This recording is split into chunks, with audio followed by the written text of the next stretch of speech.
Налик на куќа од хорор филм, распаднати зидови, скршени прозорци, влага.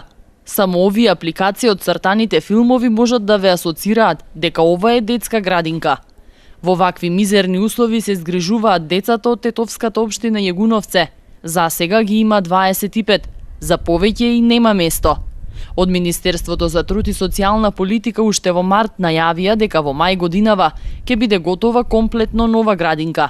Но и по 4 месеци, децата пред училишните часови ги поминуваат во оваа рушевина. Условите во кои нашите дечиња таму престојуваат се лоши и заедно со Министерството за труд и социјална политика се одлучивме за изградба на нова градинка во општина Јегуновце.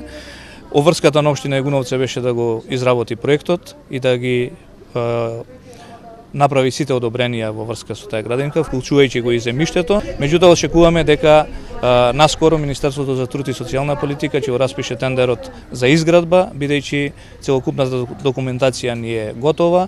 Директорката на детската установа Градинка Младост, Рамје Даути, вели дека направено е мало санирање колку да помине зимата. Ние сме обврзани дали е тоа наш објект или не е наш објект, минималните услови да ги подобриме за тие деца, бидејќи и они тука се хранат, но не сме во можност да превземаме поголеми зафати, да градиме нова градинка или да комплетно го реконструираме тој објект. Надлежноста околу оваа градинка се префрла од едни на други и се додека е тоа така, каблите со струја од оваа стара куќа ќе представуваат секојдневна опасност за дечињата од Јегуновце.